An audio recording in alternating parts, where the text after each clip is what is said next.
नमो नमः। प्रणाम, नमस्कार, शुभ सायं।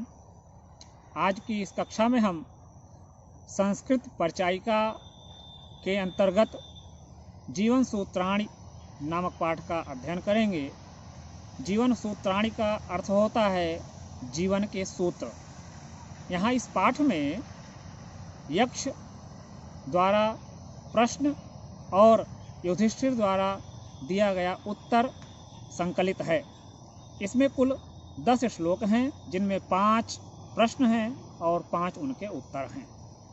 तो आप इस वीडियो को शुरू से अंत तक ध्यानपूर्वक सुनें और अपनी तैयारी करें। मैं आशा करता हूं कि आपको इस वीडियो में किसी भी तरह की समस्या नहीं आएगी, और यदि आती भी है तो आप कमेंट बॉक्स में लिख करके ज़रूर हमसे प्रश्न पूछें। और वीडियो को लाइक, सब्सक्राइब और शेयर करना न भूलिए। धन्यवाद। आइए हम अपने पाठ को शुरू करते हैं।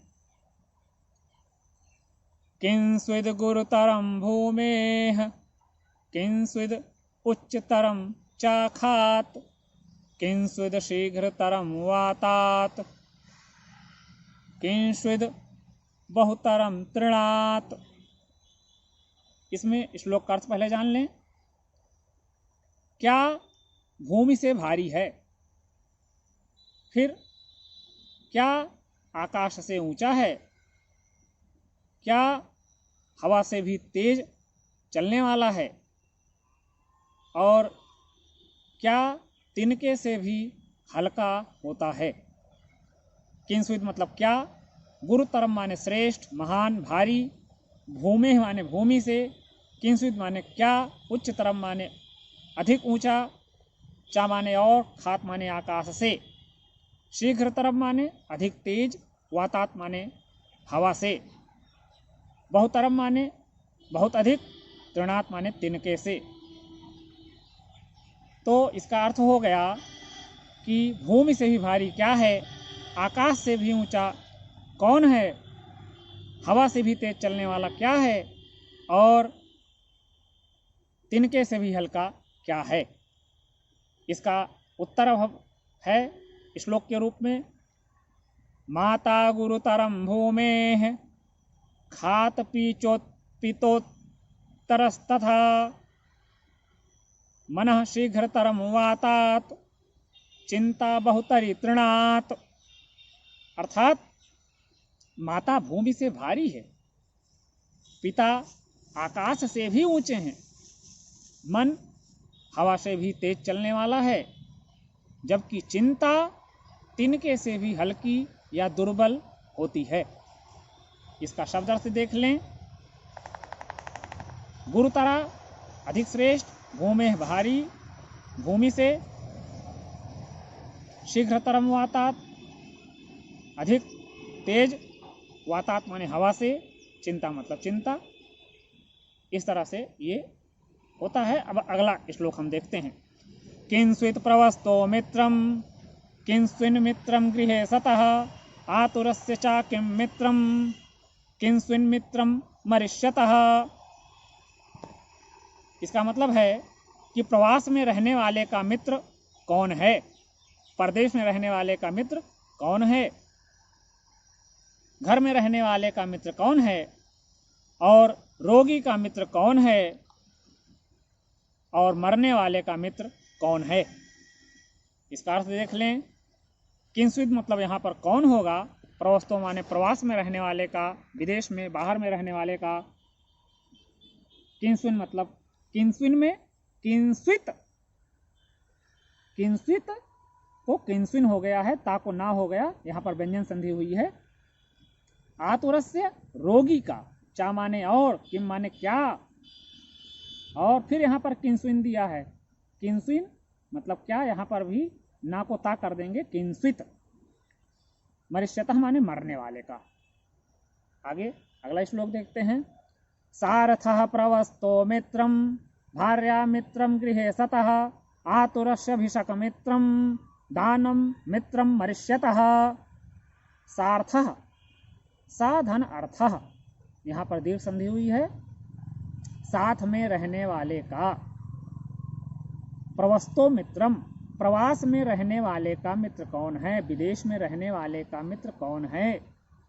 भार्या मित्रम गृहस्थः, घर में रह, भार्या अर्थात पत्नी का मित्र, घर में रहने वाले की मित्र पत्नी है।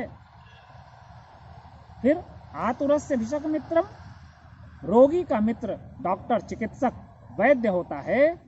दानम मित्रम मर्ष्यतः, और मरने वाले का मित्र दान होता है। फिर से हम इस अर्थ को देख लें कि परदेश में रहने वाले का मित्र साथ में रहने वाला होता है या धन होता है, दोनों लिख सकते हैं।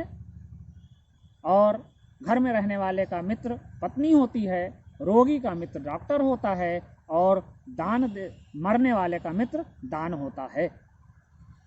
अगला श्लोक देखते हैं हम। किंस्विद एक पदम धर्म्यम, किंस्विद एक पदम यशः, किंस्विद एक पदम स्वर्गम, किंस्विद एक पदम सुखम। कहते हैं एकमात्र धर्म क्या है। किंस्विद एक पदम यशः, एकमात्र यश क्या है। किंस्विद एक पदम स्वर्गम, एकमात्र स्वर्ग क्या है। किंस्विद एक पदम सुखम, एकमात्र सुख क्या है। किंस्वित एक पदम, किंस्वित में दा है तो दा को ता कर देंगे, किंस्वित हो जाएगा। ये यहाँ भी व्यंजन संधि हो जाएगी। और फिर अगले वाले में भी किंस्वित एक पदम है, यहाँ फिर दा को ता कर देंगे, व्यंजन संधि हो जाएगी। किंस्वित एक पदम स्वर्गम, एकमात्र स्वर्ग क्या है। और किंस्वित एक पदम, यहाँ भी दा को ता कर देंगे, व्यंजन संधि कर देंगे। आइए अगला श्लोक देखते हैं। दाक्षम एक पदम धर्म्यम, दानम एक पदम यशः, सत्यम एक पदम स्वर्गम, शीलम एक पदम सुखम। इसका अर्थ देख लें। कुशलता, दक्षता, निपुणता एकमात्र धर्म है। योग्यता एकमात्र धर्म है। दान एकमात्र यश है। यश का मतलब जैसे हमको बहुत लोग जानने वाले हो जाएं तो लगे, हमें कहा जाएगा कि उनका यश बहुत फैला हुआ है, इसी को यश कहते हैं। तो फिर से देख लें हम। कुशलता, चतुरता, योग्यता एकमात्र धर्म है। दान एकमात्र यश है। सत्य एकमात्र स्वर्ग है। और सदाचार एकमात्र सुख है। अगला श्लोक देखें हम। धान्यानाम उत्तमम किंस्वित्, धनानाम स्यात् किम उत्तमम, लाभानाम उत्तमम किम स्यात्, सुखानाम स्यात् किम उत्तमम। यहाँ देखें, धान्यों में उत्तम क्या है। धान्यों में उत्तम क्या है अर्थात संपत्तियों में श्रेष्ठता में उत्तम क्या है। फिर धनों में उत्तम क्या है। धनानाम स्यात् किम उत्तमम, धनों में उत्तम क्या हो सकता है। स्यात् माने होना चाहिए, स्यात् स्याताम स्युः रूप चलता है विधिलिंग में। तो धनों में उत्तम क्या होना चाहिए, हो सकता है। लाभानाम उत्तमम किम, लाभों में उत्तम क्या हो सकता है, हो सकता है। और सुखों में उत्तम क्या हो सकता है। फिर से इसको देख लें। धान्यों में अर्थात योग्यता में, अच्छाई में, समृद्धता में उत्तम क्या है। धनों में उत्तम क्या हो सकता है। लाभों में उत्तम क्या हो सकता है। और सुखों में उत्तम क्या हो सकता है। धान्यानाम माने धान्यों में, समृद्धता में, उत्तम माने श्रेष्ठ। किंस्वित यहाँ पे ही है, इसको भी किंस्वित कर देंगे, दा को ता हो जाएगा। धनानाम षष्ठी भक्ति बहुवचन, और धान्या नाम में भी षष्ठी भक्ति बहुवचन का प्रयोग हुआ है। फिर आगे लाभा नाम, इसमें भी षष्ठी भक्ति बहुवचन का प्रयोग हुआ है। और सुखा नाम में भी षष्ठी भक्ति बहुवचन का प्रयोग हुआ है। अगला श्लोक देखें हम। धान्यानाम उत्तमम दाक्ष्यम, धनानाम उत्तमम श्रुतम, लाभानाम श्रेयम आरोग्यम, आरोग्यम सुखानाम तुष्टिरुत्तमम। इसमें देख लें कि धान्यों में उत्तम दक्षता है, चतुरता है, कुशलता है। मतलब समृद्धता है भी है तो उसमें चतुरता होनी जरूरी है। समृद्धता में चतुरता उत्तम है। धनों में, संपत्तियों में श्रेष्ठ उत्तम। श्रुतम माने वेद या शास्त्र ज्ञान। धनों में उत्तम शास्त्र ज्ञान है। अगर हमको शास्त्र ज्ञान है तो समझिए हम धन बहुत ज़्यादा अर्जित कर सकते हैं। फिर से इसी को देख लीजिए कि धान्यों में उत्तम दक्षता और चतुरता है, या चतुरता है, कुशलता है, और धनों में उत्तम शास्त्र ज्ञान है, लाभों में उत्तम आरोग्यता है, लाभों में श्रेयस्कर सबसे अच्छा लाभ आरोग्यता है, हम निरोगी हो, हमारे अंदर कोई रोग ना हो, यही सबसे बड़ा लाभ है। अर्थात लाभों में सबसे उत्तम लाभ आरोग्यता है, और आरोग्यता सुखों को संतुष्टि देने वाला है, अर्थात आरोग्यता सुखों का सबसे उत्तम संतोष करने वाला धन है या योग्यता है। फिर से इसको देख लें अर्थ को हम। धनों में उत्तम दक्षता है, और धान्यों में उत्तम दक्षता है, धनों में उत्तम शास्त्र ज्ञान है, लाभों में उत्तम आरोग्यता है, लाभों में श्रेष्ठता या श्रेयस्कर आरोग्यता है, निरोगिता है, और आरोग्यता और सुख ये सब संतोष करने वाले सबसे उत्तम हैं।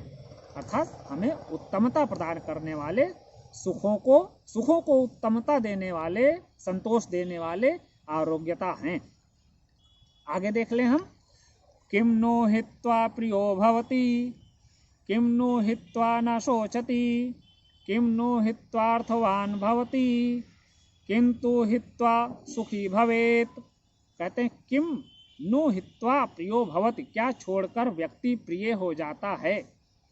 किम तु हित्वा ना सोचति, क्या छोड़कर व्यक्ति शोक नहीं करता, सोचता नहीं है। किम नो हित्वा अर्थवान भवति, क्या छोड़कर व्यक्ति धनवान हो जाता है। और किम नो हित्वा सुखी भवेत, क्या छोड़ करके व्यक्ति सुखी हो जाता है। किम माने क्या, नु माने ये निपात कहे जाते हैं, इनका कोई अर्थ नहीं होता है। हित्वा माने छोड़कर, प्रियो माने प्रिय, बहुत माने हो जाता है। किम तू यहाँ पर है, किम नु यहाँ पर भी होना चाहिए था, लेकिन यहाँ पर संधि के अंतर्गत किम तू हो गया है, व्यंजन संधि हुई है। और शोचति माने शोक नहीं करता है। फिर किम नु हित्वार्थवान, हित्वार्थवान हित्वा धन अर्थवान, यहाँ पर दीर्घ संधि हुई, हित्वा धन अर्थवान, अर्थवान माने धनवान। और फिर किन्नु, यहाँ पर किन्नु हो गया है तो किन्नु को किम नु कर देंगे, किम धन नु, यहाँ पर व्यंजन संधि हो जाएगी। और सुखी माने सुखी। अगला श्लोक देखें हम, या फिर इसी को फिर से देख लेते हैं। क्या छोड़ करके व्यक्ति सबका प्रिय हो जाता है, क्या छोड़ करके व्यक्ति शोक नहीं करता है, क्या छोड़ करके व्यक्ति धनवान हो जाता है, और क्या छोड़ करके व्यक्ति सुखी हो जाता है। तो अंतिम श्लोक है, मानम हित्वा प्रियो भवति, क्रोधम हित्वा न शोचति, कामम हित्वार्थवान भवति, लोभम हित्वा सुखी भवेत। अर्थात मानम हित्वा प्रियो भवति, मान को छोड़ करके, अहंकार को छोड़ करके व्यक्ति सबका प्रिय हो जाता है। क्रोध को, गुस्से को छोड़ करके व्यक्ति शोक नहीं करता, चिंता नहीं करता है। कामम हित्वार्थवान भवति, अर्थात काम को छोड़ करके व्यक्ति धनवान हो जाता है, बुरी आदतों को छोड़ करके व्यक्ति धनवान हो जाता है। और लोभ अर्थात लालच को छोड़ करके व्यक्ति सुखी हो जाता है। इस तरह से आपका यह पाठ संपन्न होता है। आप इसको ध्यानपूर्वक शुरू से अंत तक सुने, देखें, और जहाँ भी असुविधा हो कमेंट बॉक्स में लिख करके पूछें। धन्यवाद।